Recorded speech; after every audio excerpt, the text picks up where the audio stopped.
Sperp back with another video, and I just got done checking out the brand new Disney Plus series, Just Beyond. This is based off of R.L. Stein's book series. There are a lot of different R.L. Stein IPs coming out lately. You had Fear Street in the summer. There are rumors of another Goosebumps series in the works that is going to be more serious. This is interesting. This is like a comedy horror type anthology series on Disney Plus. I do have some issues, a lot of issues actually, with this series, and I don't think I will be returning for a season 2. But let's get into my thoughts on this overall show. Now, quality-wise, I think it's up there. There are some really bad CGI in this series, but it's kind of expected because it's more geared towards young teens.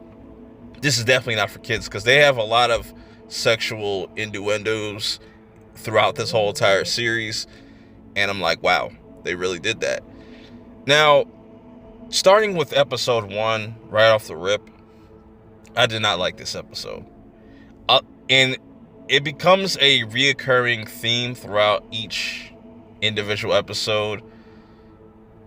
More so with a lot of the earlier episodes, it's just like things happened and they don't really do a good job of explaining it.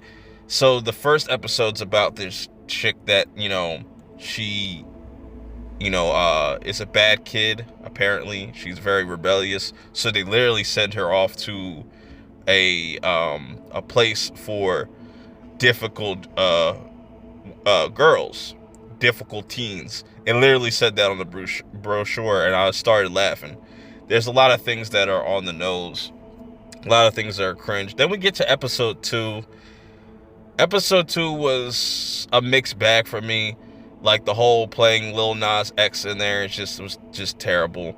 Just took me out of the whole entire episode. It's kind of more about these two kids growing up, maturing and finding out where they come from and stuff like that. That's all I'll really say about that. Episode 3, this is where things really start to repeat itself as far as how they are presenting these stories, because this all takes place in the same town, but it doesn't really feel connected at all, because nobody really references any of the past events or characters, except for episode 8. They do reference episode 7. So episode 3 is more of a accepting who you are type of story. Then episode 4 comes along, and I'm like, wow, this is actually the only horror episode out of the whole bunch that is actually kind of creepy, that this girl has these fears, and it's really about being more confident in yourself, dealing with that anxiety and just dealing with different things, and having this monster or this thing following you around. And that was cool. Then we get to episode 5. Episode 5 had potential. Like I said, a lot of these concepts of these episodes are really interesting and fascinating if done right. It's just the execution is just terrible on a lot of these episodes. Episode 5 was kind of like a, be careful what you wish for. Literally, this chick has this app where it literally turns you into a legit thought. It's hilarious. And just the resolution in that whole entire episode was complete trash. Just how everything gets solved within like 2 seconds. It was just really, really poorly done. I thought they could have done better with that. Then we get to episode 6. It's okay. I do kind of like the concept. Like I said, it was just like, I'm just waiting for this season to pretty much end at this point. things pick up with episode 7. I think episode 7 has to be my favorite out of the bunch because it's not scary, but it's kind of like flipping the script. You have this bully that his dad pretty much owns the town, and he takes advantage of this and he becomes this crazy bully. And it is a whole message on bullying. Each one of these episodes has a theme. It's just not executed well, except for episode 7, where I feel like that was the only episode that really had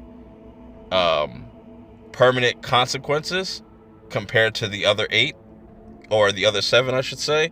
Then we get to episode 8, where episode 8 was solid. I think they ended pretty solid with this character kind of being thrown into an alternate dimension, and he is really obsessed with comics. I do like the product placement of the Goosebumps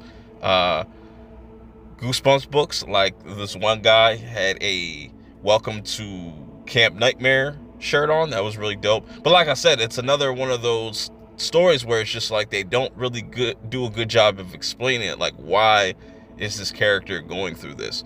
Overall, this is a really disappointing type of show. Even though I didn't have any expectations at all, I just figured, hey, why not check this out?